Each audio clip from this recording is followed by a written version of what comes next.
welcome. This is Hot Edition. We're live from Usaba Desa Wakanda, also live on Kesme 107.1 in Tamale. We're live on W93.5 in Wa and beyond this evening here on Hot Edition. We're also streaming live on YouTube at 3FM 927. Read out to you and to the rest of the world. Former board chair of the Ghana Airports Company, Paul Adom-Otchere, honors the Office of Special Prosecutor's invitation to respond to an ongoing probe into a suspected corruption-related offence stemming from a revenue assurance contract. We have live updates from the Office of Special Prosecutor on this development. Stay with us. Also, the former Finance Minister Ken Ofori-Atta suffers another setback in his fight against extradition as the High Court dismisses his application seeking to quash the arrest warrant issued by the Special Prosecutor's Office. This evening, the Human Rights Court throws out a judicial review application filed by suspended Chief Justice Gertrude, Araba, Essaba, Torkornoo. Stay with us. We've got details for you. Plus, President Mahama condemns the assault on journalists as he promises to convene a meeting with the security chiefs and the GJA over the matter. All these plus the latest in business and sports over the next 1 hour here on Hot Edition. I am Alfred, the Ocansey. Settle for a summary of the news now.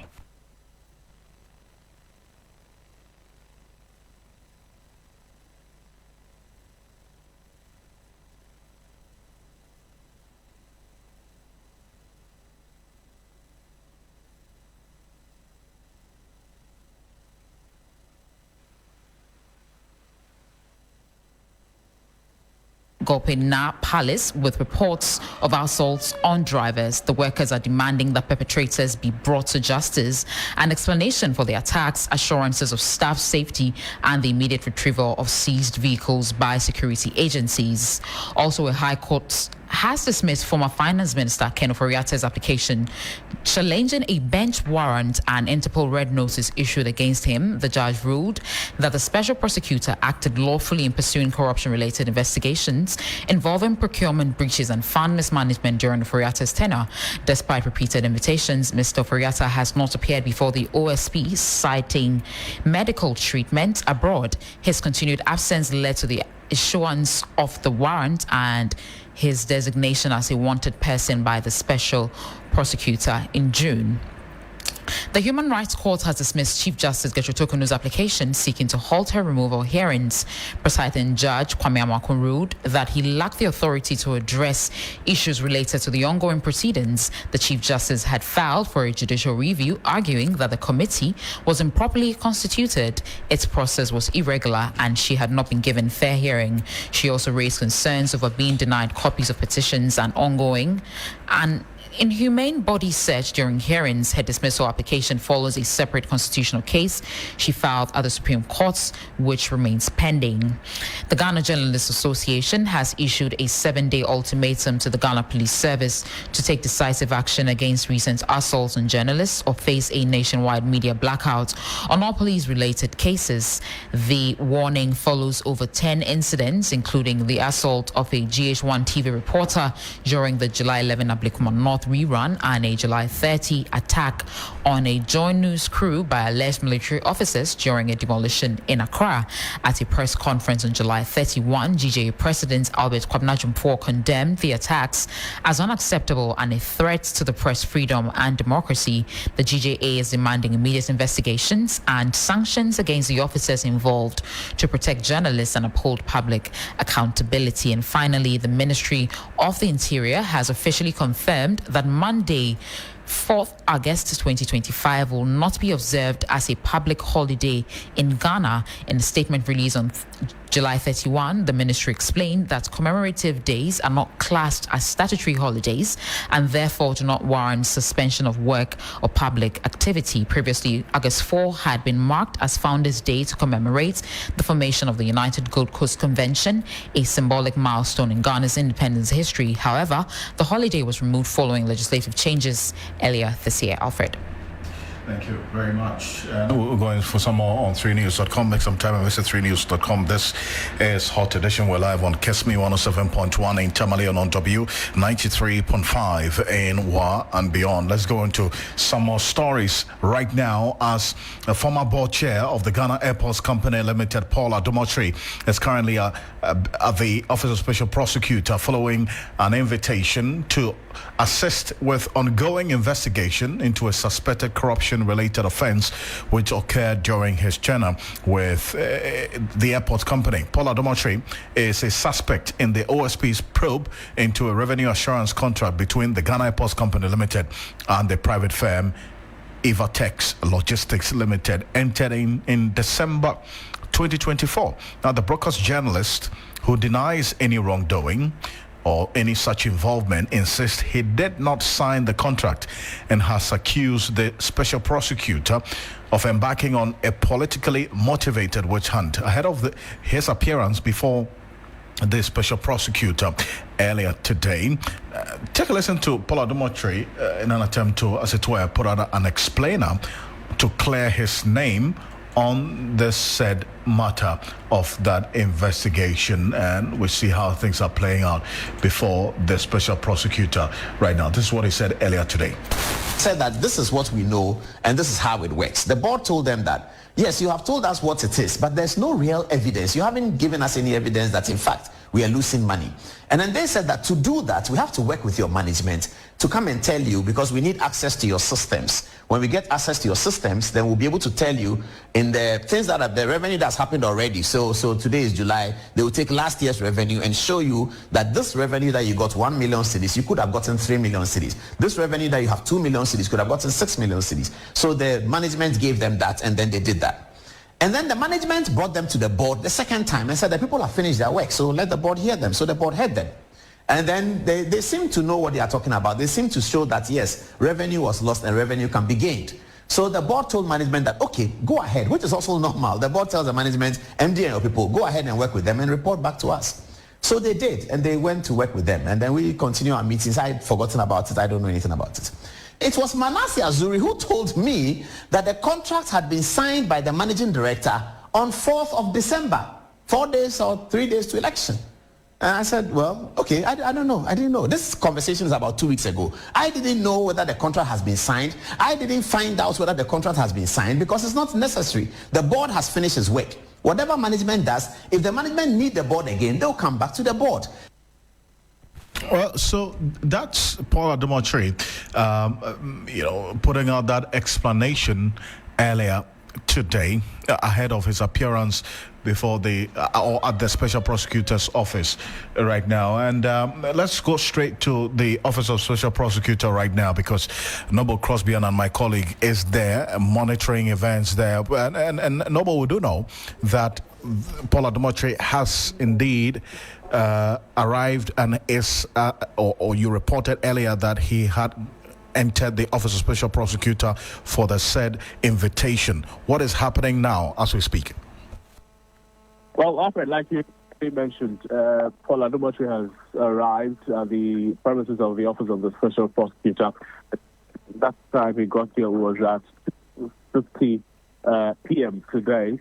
The meeting, when it was scheduled for 3 p.m., so he arrived here at 2:50 in the company of two of his lawyers. So if you know where the OSP office is located, he drove straight into the gate of the OSP's office.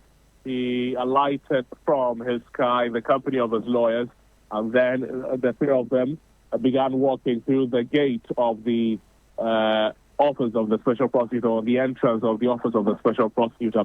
It's been, over 3 hours, if you like, some close to 3 hours. We're yet to see him again or get a word from Paul Adom-Otchere or any staff of the Office of the Special Prosecutor. The understanding is that engagements are ongoing between the two parties, Paul Adom-Otchere and his lawyers, as well as the officials from the Office of the Special Prosecutor. And this is on the back of what he spoke about, the concerns the Special Prosecutor has concerning some documentation or some activities by the then board chair of the Ghana Airports Company Limited, who was Paul Adom-Otchere, with a private company in terms of revenue assurance. So if you ask me, this is what has been happening here at the Office of the Special Prosecutor since Paul Adom-Otchere arrived here somewhere at 2:50 p.m. today, and at 5:11 we see staff of the office who have closed, making their way through the gate and then going to their various homes, because, like I said, the working day has ended, so the staff have closed. But Paul Adom-Otchere is still in there with his lawyers, and we understand that officials from the OSP are also there. It is possible that the Special Prosecutor himself, Kisia Jabing,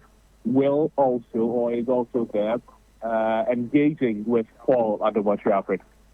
I see, but you try to paint the picture of what's happening at the Special Prosecutor's office as we speak, because you indicated that, yes, it's past 5, they're closing right now. But how's the security situation like? Especially because we do know that area is a security zone, and as expected, Paul Adom-Otchere himself had publicized the time that he was going to arrive at the Office of Special Prosecutor at 3 p.m. Did you have a lot more journalists apart from yourself throng the area? Do you see a crowd there as well? Paint that to us. Right. So, Alfred, if you know where the Office of the Special Prosecutor is located, the route leading to the Special Prosecutor's office, it has some key installations of state. The new office of the Electoral Commission is close by. The ongoing construction of the Ghana Maritime Authority building is also around. The National Cathedral is also close. So this is an area that has some important installations. Parliament houses around, state houses around. They're all around the same enclave. But if you come here right now, ordinarily you'll see police officers and some military officers, about one or two military officers at the gate of the OSP's building. That has not changed. So far, I've seen about 3 armed police officers and a military officer who are manning the main gate or the entrance of the building to the Office of the Special Prosecutor. Now, you'd also know that the Office of the Special Prosecutor is a no photography zone or no recording zone. Even vehicles are not allowed to park around the office. So a few journalists are here. I can count about a dozen of them. We're here, we've pitched camp here. We've not been allowed access because, we've not been allowed access into the building. We're standing across the street, and I'm standing right in front of the Ghana Maritime Authority. And where we're standing, we can see directly into the compound of the OSP, and that is where Paul drove into with his lawyers, and then they entered the building proper. For some of his supporters or some of his people who share his opinions or in his views, we're yet to see them here at the moment. It's been relatively normal, just like a normal day would have it. A normal 2:50 p.m. time would have people around, and because it is closing time for a lot of these officers, a lot of these agencies around, or state agencies around where the OSP's office is located, some offices have closed, a lot of offices have closed. So you see a lot more cars driving to where the OSP's office is located, using the route of the OSP's office. And essentially, that is what has been happening. It's all very, very regular here at the Office of the Special Prosecutor, Alfred. Thank you so much for that update and the detail. Noble Crosby Annan is at the Office of the Special Prosecutor, giving us an update on what is happening there. And as confirmed earlier, Paul Adom-Otchere, the former board chair of the Ghana Airports Company Limited and a broadcast journalist, has indeed arrived at the Special Prosecutor's office. He's currently in there with his lawyers, and we do not have a clear idea what's happening. It's after 5 p.m. now. The Special Prosecutors, the office, the staff have closed, but Paul Adom-Otchere and his lawyers are still in there with the officials of the Special Prosecutor's office. Martin Pebble is private legal practitioner. He's also been following how things have been unfolding since yesterday that we got notice of the Special Prosecutor's invitation to Paul Adom-Otchere. Counsel, good evening. Thank you for joining us. Good evening, Mr. Ocansey. So it's good to have you join us. Now, you listen to Paul Adom-Otchere. in that explainer that he put out earlier today, in fact, the early hours of the morning, ahead of his appearance at the OSP today, he indicates that he didn't even know that the said contract for which he's been invited has been signed, and that it was Manasseh Azure-Awini who called him and told him that the managing director signed the contract on the 4th of December, 3 days to election day, December 7, even though the board had not given approval for that. Does that shield him of any wrongdoing whatsoever?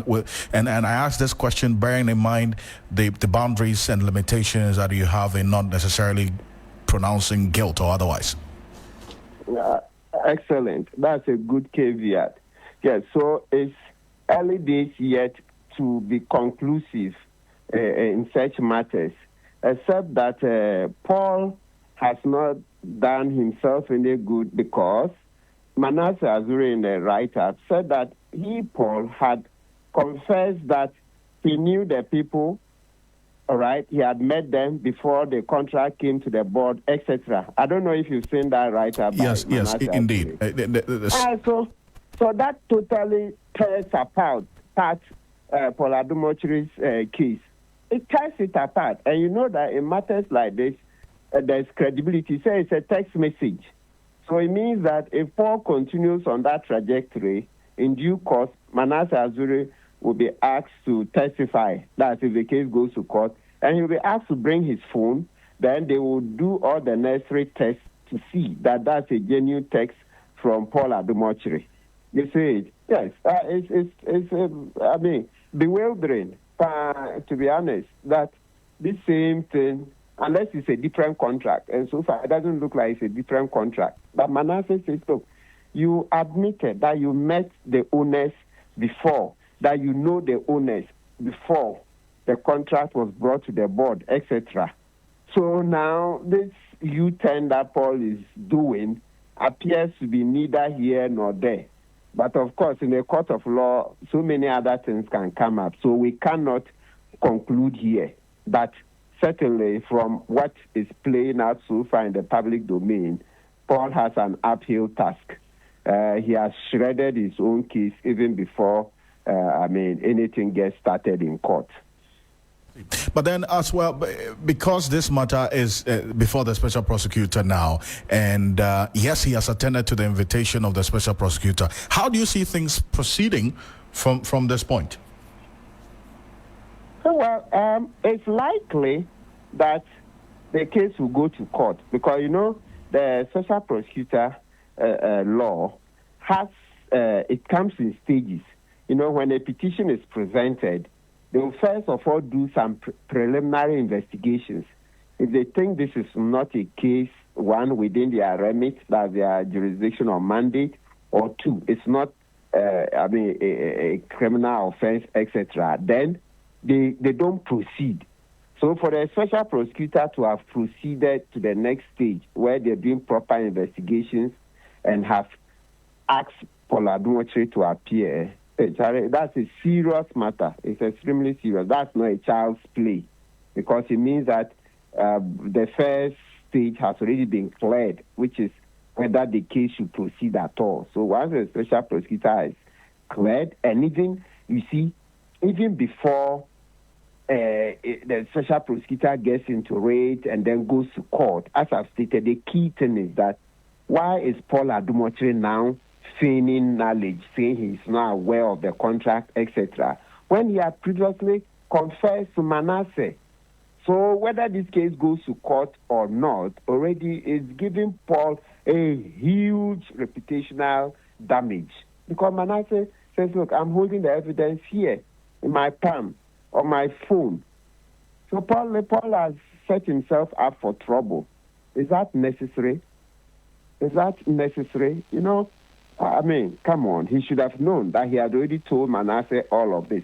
And speaking to Manasseh, then he would know that, look, Manasseh is an investigative journalist, and a lot of his cases end up with law enforcement. So Paul doesn't need anybody to tell him that once he's confessed to Manasseh, then ipso facto, that evidence is likely to be used against him. So his belated attempt to make a U-turn is something that is already shredding Paul's reputation even before any court case. It's not good. It's just like the way Paul earlier on in years past had gone on air to say that Niade Clegg had written exams for him, etc. It turned out that Paul didn't have evidence, and it shredded Paul's reputation, but somehow he was able to rise from the ashes. He got up together. Now he's gone up again with this case, the back and forth between he and Manasseh. Separate, let me call it separate because Manasseh is not the special prosecutor. So this is also another huge howler, a huge one. It's just like what he did with Niade Clegg, saying that Niade Clegg had helped him in exams. Niade had written exams for him. He didn't, yet Paul did not have evidence. There was a lot of backlash. Those days, some of us felt very sorry for Paul, but now, years on, we see that it looks like Paul, that is his stock in trade. It looks like Paul has issues with his integrity. Because once you've confessed to Manasseh, why is he doing a U-turn? Why is Paul doing a U-turn? Well, under the law, when it comes to the criminal standard, please, to be clear, when it comes to the criminal investigations the special prosecutor is dealing with, we have not said in this interview that Paul is guilty of any offense. Far from it. I'm a lawyer. I don't need somebody to tell me that. That is Article 19, Clause 2 of the Constitution 1992. So he's innocent until proven guilty. Yes, what we are saying is that there's been some exchanges between Paul and Manasseh Azure-Awini. And now Paul is saying something contrary to what he himself has put in writing. So that is giving him a reputational crisis, equivalent to what happened some years ago when he got a reputational crisis over allegations that Niade Clegg had written exams for him when it turned out to be false. So that is that part that I'm talking about. I'm not talking about criminal liability. No, the two are separate. We can always discuss them separately. Yes. For criminal liability, it doesn't lie in my hands. I have no jurisdiction to declare anybody guilty of a crime. When it goes to court, they will cross that bridge. Right. But we can say with all certainty that there is another huge reputational crisis because Paul is saying things contrary to what he has told Manasseh Awini Azure. Counsel, we'll see how the coming days will be on this as things play out in a very, very swift and interesting way. We'll keep an eye on how the Special Prosecutor's Office handles this matter as well. Thank you so much for joining us. You're welcome. Martin Pebo is private legal practitioner and joining us on this. If you're just joining us here on Hot Edition on 3FM 92.7, we're also on Kesmi 107.1 in Tamale and on W 93.5 in Wa and beyond. And we've been at the Special Prosecutor's Office just gauging the mood there. As we reported earlier that former board chairman of the Ghana Airports Company Limited, Paul Adom-Otchere, is currently before the Special Prosecutors following an invitation to assist with ongoing investigations into a suspected corruption-related offence which occurred during his tenure as board chair of the Ghana Airport Company Limited. Now, Paul Adom-Otchere is a suspect in the OSP's probe into a revenue assurance contract between the Ghana Airports Company Limited and a private firm, Evatech Logistics Limited, entered in 2024, specifically December 4, 2024, just 3 days shy of the December 7 elections. And that's another instructive development as well, as we got to know from Manasseh Azure-Awini, who posted this on his that's his Facebook page earlier today. But let's take a detour because there's some news, some breaking news coming through right now from the Northern region, and we're going to connect to our Northern regional correspondent right now on this. Breaking news on 3FM 92.7. Breaking news on 3FM 92.7.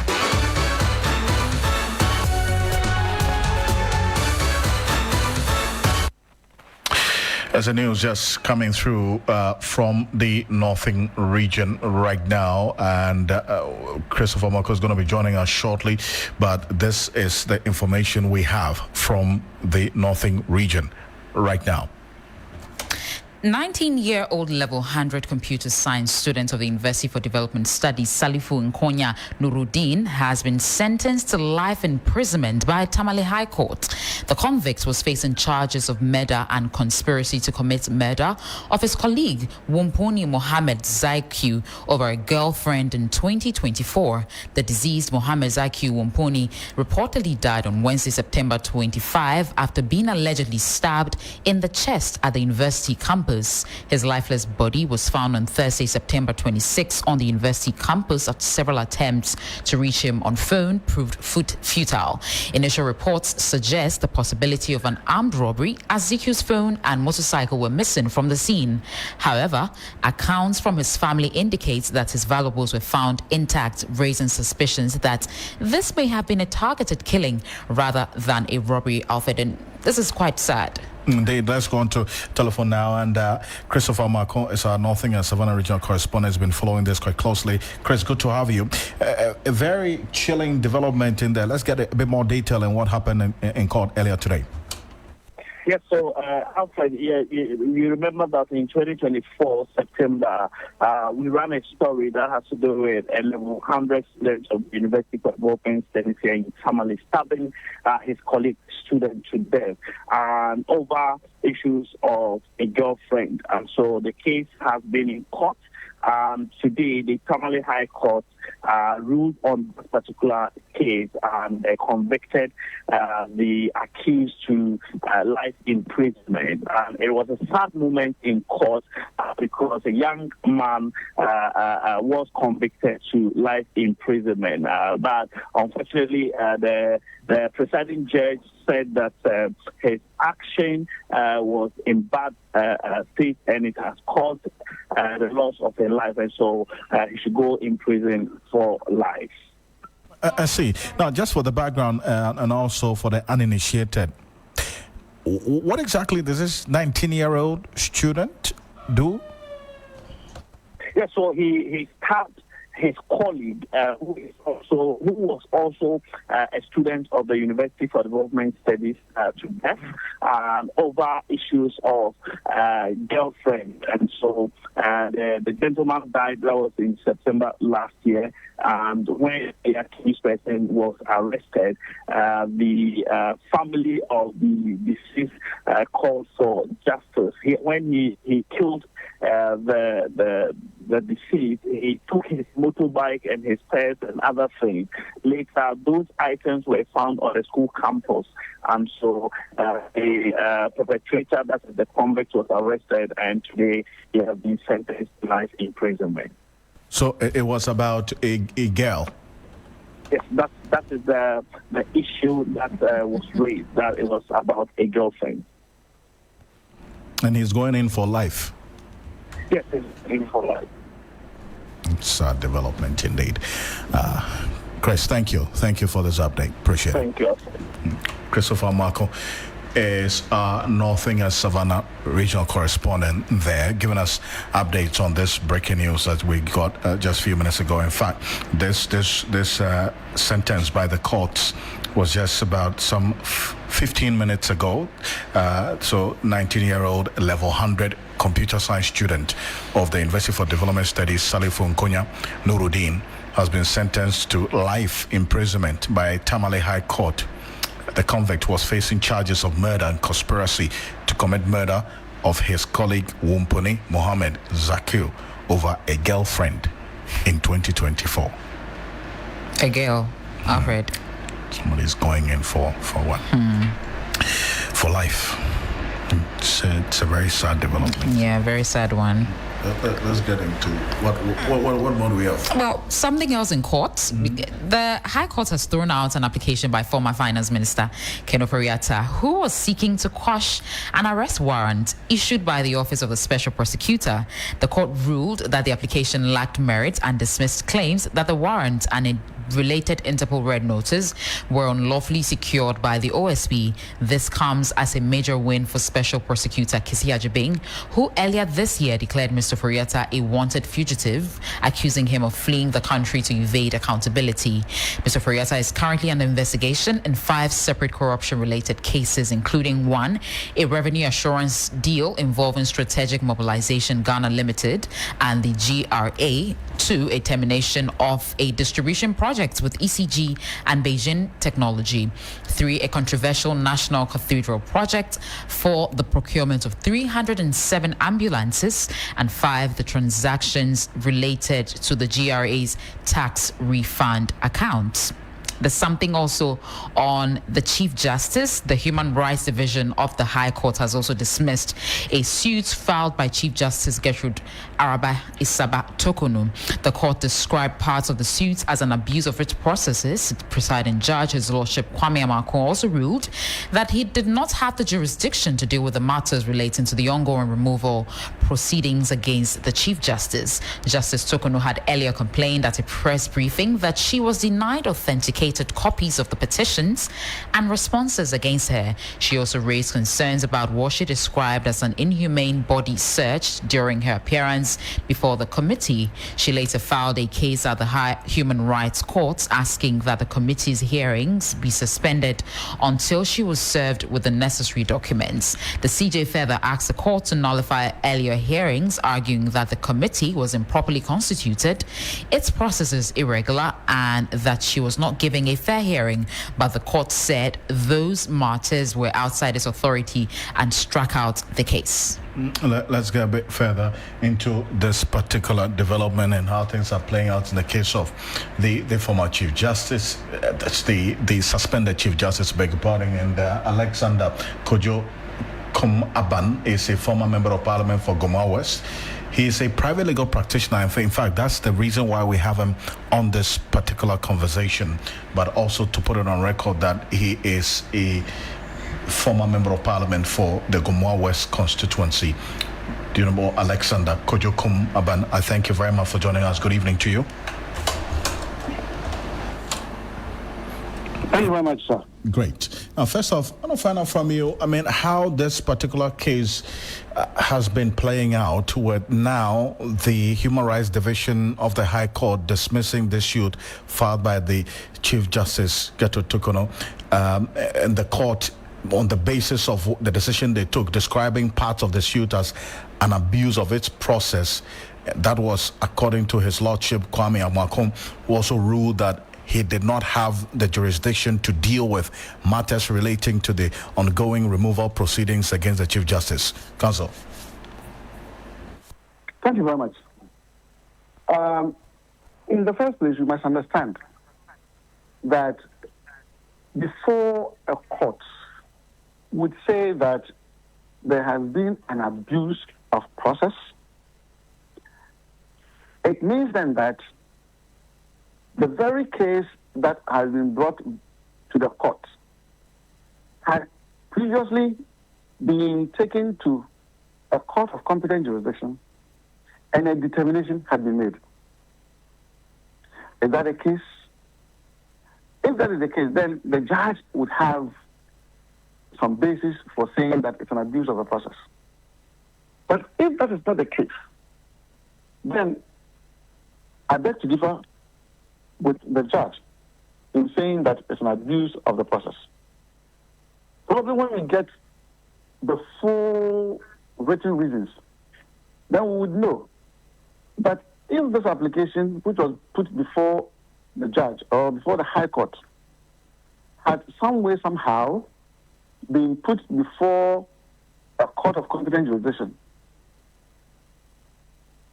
by this I mean the High Court itself, or if it had been dressed in some constitutional gap and put before the Supreme Court, then we would say that there had been an abuse of process.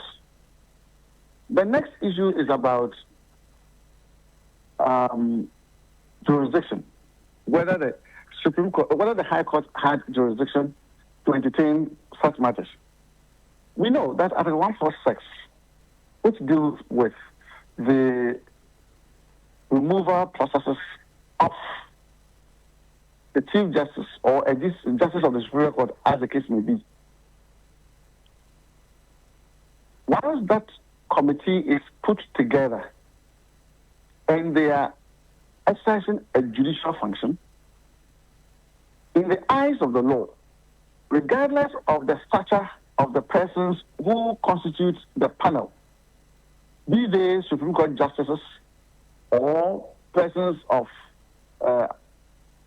some high standing and all that, it is considered in the eyes of the law as a lower judicial body, lower than the High Court.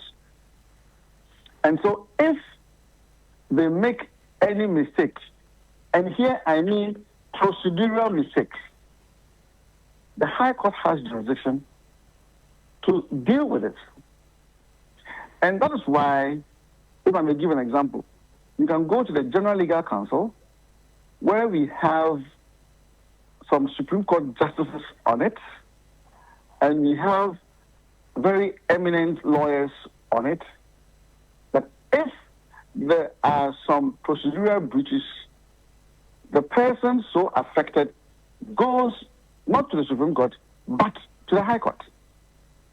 And so to that extent, the committee that is dealing with the Chief Justice's removal process is a lower judicial body than the High Court. The High Court can exercise its supervisory jurisdiction over that. But before a High Court exercises judicial supervisory jurisdiction over it, it does not go into the merits of the matter. It deals with issues of procedure, whether rules of natural justice have been breached or whether they have been properly kept, or whether, and by this I mean that either any of the panelists have an interest in the outcome of the case, or there is denial of, let's say, the right to fair hearing from the conduct of the panelists against, in this case, the Chief Justice. And so if the High Court says that it has no jurisdiction, merely by reason of the stature of the people and the kind of inquiry they are making, I'm afraid I cannot agree with the judge. I see. On that point, that the first point that you explained, that the court had held that, the parts of the suit borders on the abuse of its process, you did indicate indeed that it only would amount to the case if portions of the suit has been dealt with by another court. If you recall, the application essentially challenging the work of the Article 146 committee currently investigating the multiple petitions for her removal from office. I'm talking about the Chief Justice. Now, the Office of the Attorney General filed a motion seeking that the court, this High Court, should strike out the judicial review application brought before it, mainly because some of the reliefs being sought in there had been dealt with or are being dealt with in an application that the Chief Justice sent to the Supreme Court as well. Does that answer the question about, that issue of abuse that the High Court is raising at the moment? That is why I said that if there is a basis, that basis would only be found in a situation where a case of similar nature has been put before a court of competent jurisdiction and has been decided upon. Now, it appears to me from what you're saying that the motion of the Attorney General is saying that the same facts or the same issues are being dealt with at the Supreme Court. Indeed. In fact, they said, according to the affidavit of the Attorney General, the issues raised had either already been determined by the Supreme Court or are currently pending before it, making the judicial review application legally inappropriate. That was the argument of the Attorney General. Yes, we may have similar facts, but the thrust of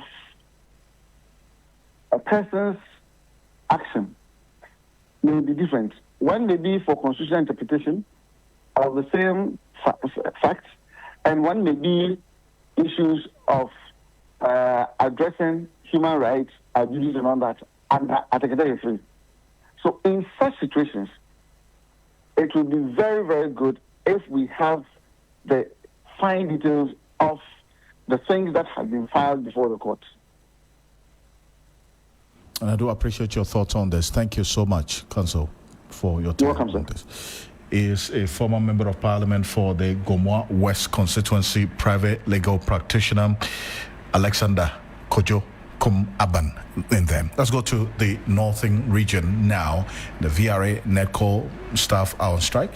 Yes, they've withdrawn their services in the Greater Tamale metropolis effective today, July 31, following an attack on its staff on Thursday, July 30, 2025. Official vehicles belonging to VRA NEDCO were reportedly stopped and seized by some residents with allegations that some drivers were assaulted in the process. Information gathered by 3news.com indicates that the incident stemmed from the failure of the managing director of NEDCO VRA to reinstate a transferred staff member despite the intervention of the King of Dabonyana, Abukari II. And we're crossing over to our northern regional correspondent, Christopher Mwako. Alfred? Right, so, and Chris is joining us on the telephone for a quick conversation on this particular development and how things are playing out in the northern region right now. And also, we do know that the potential of this impacting on the electricity distribution and services in the northern part of the country is one that is of serious concern to residents in that particular area. So we'll hear from Christopher shortly here on Hot Edition on 3FM 92.7. We're also on Kesme 107.1 in Tamale and on W 93.5 in Wa and beyond. Your thoughts, views, comments, and opinions are welcome. Read out to you and to the rest of the world. Let's go straight to the Energy Ministry as to how they are responding to this. Richmond Roxon speaks for the Energy Ministry, joining us right now. Richmond, good evening. Thank you for joining us.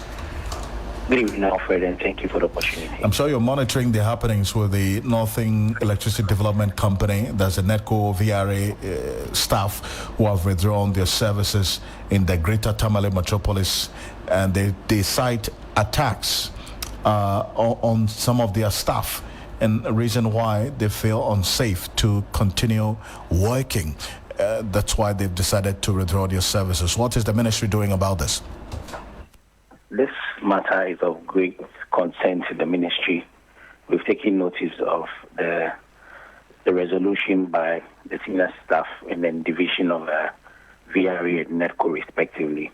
And the ministry, first of all, is calling for calm, that all stakeholders should remain calm, that the matter is being addressed immediately. And as you may know, the substantive minister, Honorable Jinapor, is currently on a very short leave. The minister, or the supervising minister, is Honorable Atuforsen with the Finance Minister. So we are going to give him the full briefing.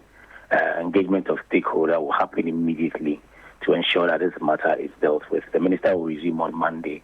Once he resumes, the matter will be addressed comprehensively. But in the meantime, we ask all stakeholders to remain calm. And also we urge the residents of Tamale and its environs to cooperate with NEDCO and VRA. They are only doing their legitimate work. And if we continue to attack them, what it will mean is that this suspension may lead to power cuts. And nobody wants to sleep in darkness or have his business affected as a result of this. So let's all cooperate with them. And also we're engaging the security service to ensure that the staff of VRA and NEDCO have the maximum security as they continue to undertake their work. I see, and we also gathered some information indicating that this incident, apart from the attack on the staff, also the decision to withdraw their service stemmed from the failure of the managing director of Nedco VRA to reinstate a transferred staff member despite the intervention of the King of Dagbang, Yana Abukari II. Is the ministry aware of this? I didn't get the last question. The transfer. The transfer is, they said the failure of the managing director of Nedco to reinstate a transferred staff member despite the intervention of the King of Dagbang. Is the ministry aware of this concern? It's part of the issues that have come to the attention of the ministry, and all those issues will be addressed. When it comes to administrative duties, as a ministry, we try as much as possible not to interfere in the day-to-day administrative or management of the business or the entity. But it's come to our attention, and in the engagement, to also engage all stakeholders to ensure that this matter is addressed. Richmond, appreciate your thoughts. Thank you for joining us. Thank you very much. Richmond Rickson is a spokesperson for the Ministry of Energy talking to us there. We'll keep an eye on how things are playing out in the northern region with respect to this Nedco VRA staff service withdrawal. Alfred, the police in Ocansey have rearrested 29-year-old Vera Kosua-Asare following the death of her boyfriend, Daniel Omane, who sustained severe injuries in an acid attack earlier this year. The incident occurred in March 2025 when Vera allegedly poured acid on Omane while he was asleep in his room. According to initial reports, the two shared a child. Vera is expected to have carried out the attack over suspicions of infidelity. Neighbors were alerted by Omane's screams and rushed to his aid. Tenants Vera was immediately apprehended by co-tenants and handed over to the police, while Omane was taken to the Eastern Regional Hospital in critical condition. Following her initial arrest, Vera was remanded but later granted bail by the court to allow her to care for their child, as Omane continued to receive treatment for life-threatening injuries after months of battling complications from the acid burns. Daniel Omane reportedly passed away a few days ago, prompting the police to rearrest Vera. She's expected to face fresh charges in connections with his death.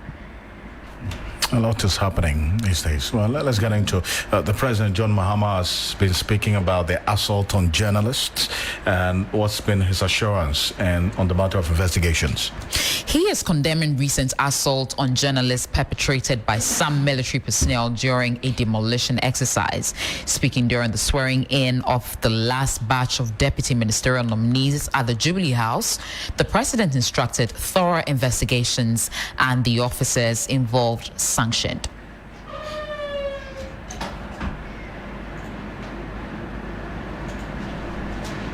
Before I conclude, allow me to condemn in the strongest terms the recent incident involving the manhandling of some journalists by our security personnel. Such conduct is unacceptable and will not be tolerated. I have instructed that the incident be thoroughly investigated and that the officers involved be sanctioned accordingly. As a card-bearing member of the Ghana Journalists Association, I will not preside over a government that abuses or intimidates journalists in the lawful exercise of their duty.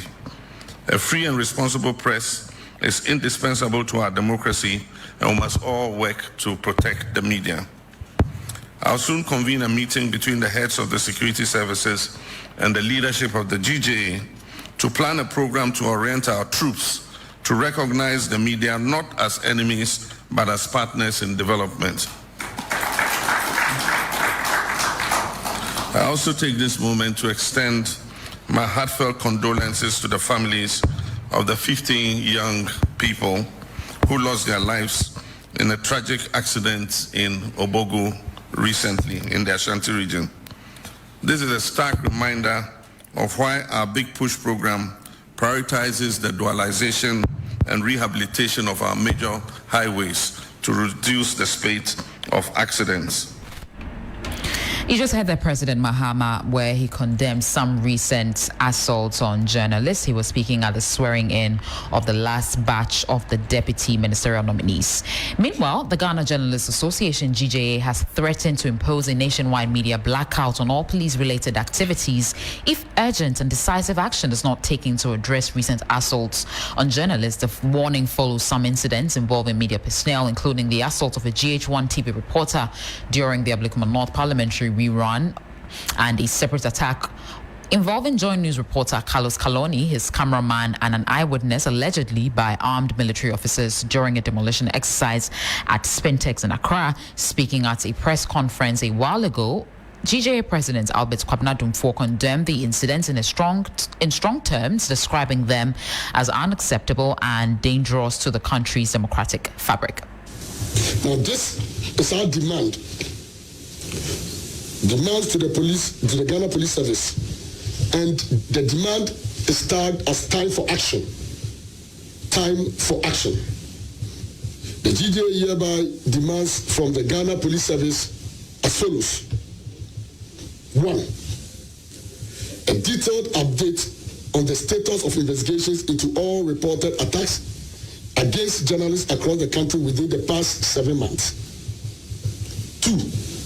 A public report on the prosecution of the police officer involved in the Oblikuma North incident, including timelines and court proceedings. 3. Clear disciplinary action and sanctions against officers or individuals who have assaulted journalists, whether in uniform or civilian attire. 4. Specific measures the police service is putting in place to prevent future attacks and to train officers on respecting press freedom and media rights. That was GJA President Albert Kwabena Dumfor speaking there. Well, this is live. We're also live here on Hot Edition. We'll be back with the latest in business and sports. Bismarck Ewusa is standing by.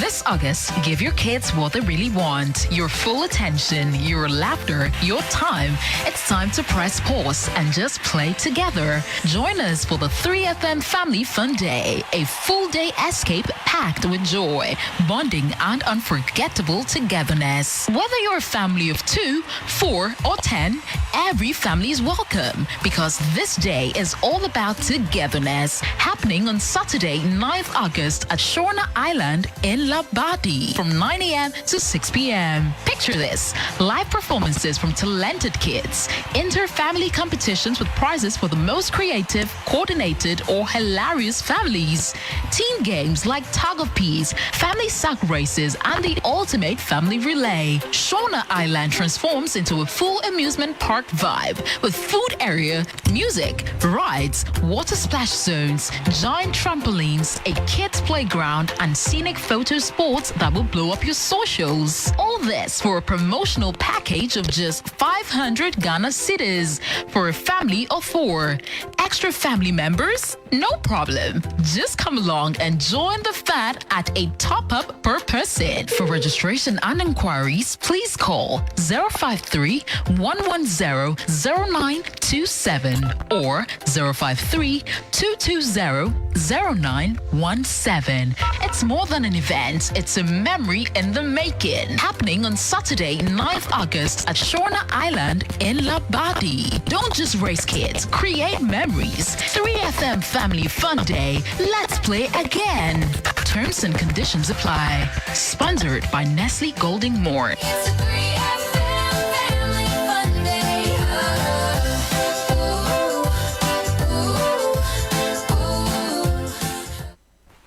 Hello, good evening, and welcome to the business segment on Hot Edition on 3FM 92.7 with me, Bismarck Ewusa. Coming up tonight, Bank of Ghana to launch gold hedging program by year end as Governor Dr. Johnson Isiama cites move to cushion against future price volatility.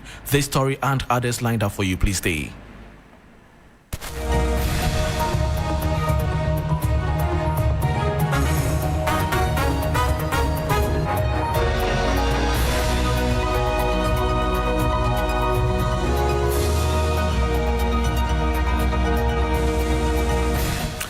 Thanks for your company. Now to the details. The Bank of Ghana is set to roll out a gold hedging program as part of a broader effort to manage future price volatilities of the precious metal.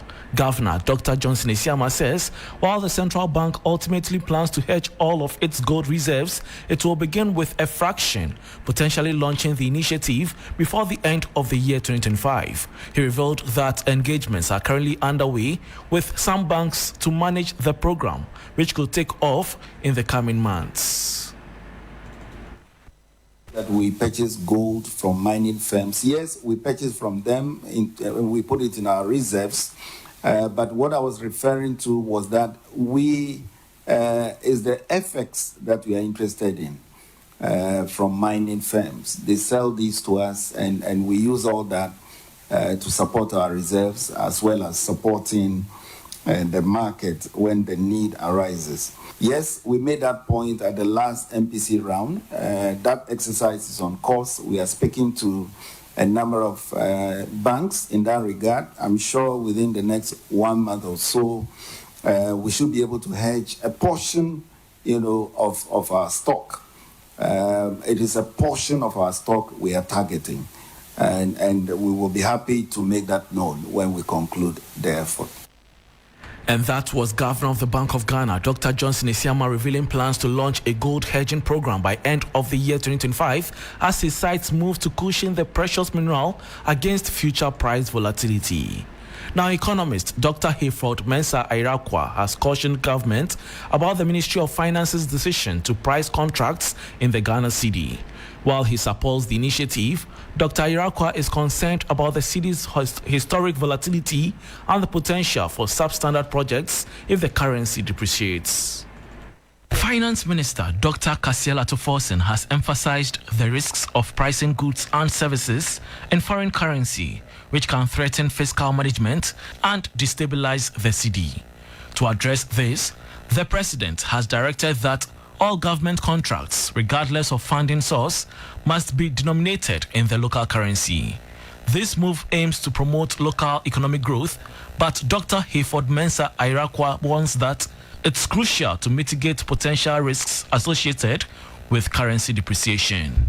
Minister must take into account that what we experience today is not necessarily going to be the same forever. So it is possible that a cedi will depreciate tomorrow, the day after, and we need to protect our vendors, the contractors and other vendors that we engage. Let's make sure that at the end of the day, we are not shortchanging them. Because once we start shortchanging them as a result of depreciation of our own currency, they would also give back to us what the value of the contract could give. And that was Dr. Hayford-Mensah Irakwa, who is an economist, bringing us to the end of the business news on Hot Edition on 3FM 92.7 with me, Besma Kausa. For more business stories, please check out our website, 3news.com. Real Kwampofu is here for sports. Please stay.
Hello, good evening, and welcome to the sports segment here on Hot Edition on 3FM 92.7 with me, Ore Kwampofu. The Ghana Football Association earlier today launched a new partnership with Adisa Production Limited, marking a significant milestone in Ghana's football history.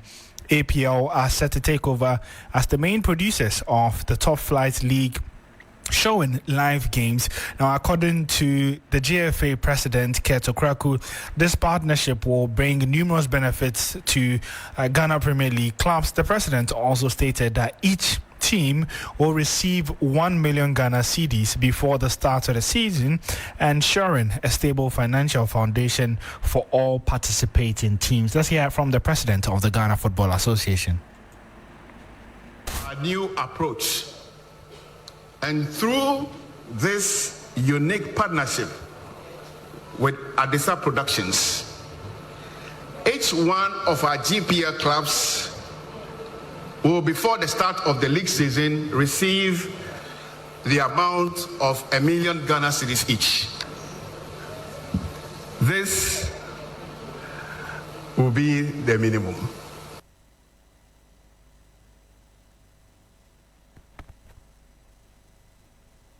And so that was President of the Ghana Football Association, Ken Ofori-Atta, speaking at the launch of the partnership between Adisa Productions and the Ghana Football Association for the broadcasting production of the Ghana Premier League. We still stay with the launch because there was some bit of representation from government, as well as the Chief of Staff of the Government of Ghana, that's Julius Deborah, also attended the event and tasked the Ghana Football Association to set up a Ghana Football Museum that he believes would help tell the story of the game better and, in a way, could provide revenue for Ghana football.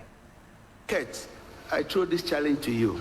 We'll definitely support you, so take it up. How about we having what we probably would call the Ghana Football Hall of Fame or Ghana Football Museum?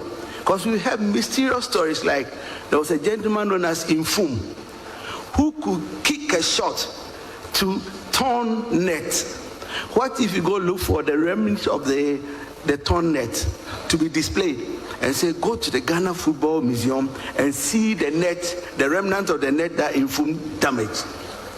We've also heard stories about a goalkeeper known as Robert Mensah, and he had been described as being so skillful like a cat.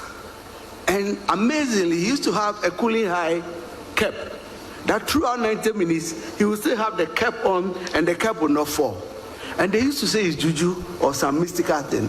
How about Kate, you going to look for that mystical cooling high from his family and say, come to the museum and take a look at Robert Mensah's cooling high?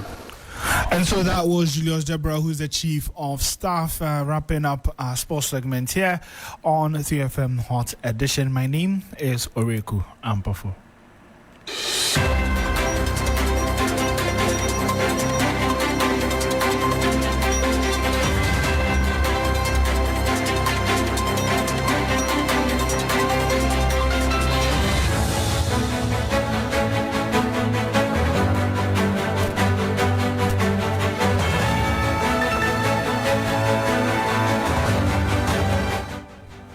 Well, that's it for Hot Edition here on 3FM 92.7. My name is Christabel, Success Treve, and I did this with Alfred Ocansey. For more news, log on to 3news.com.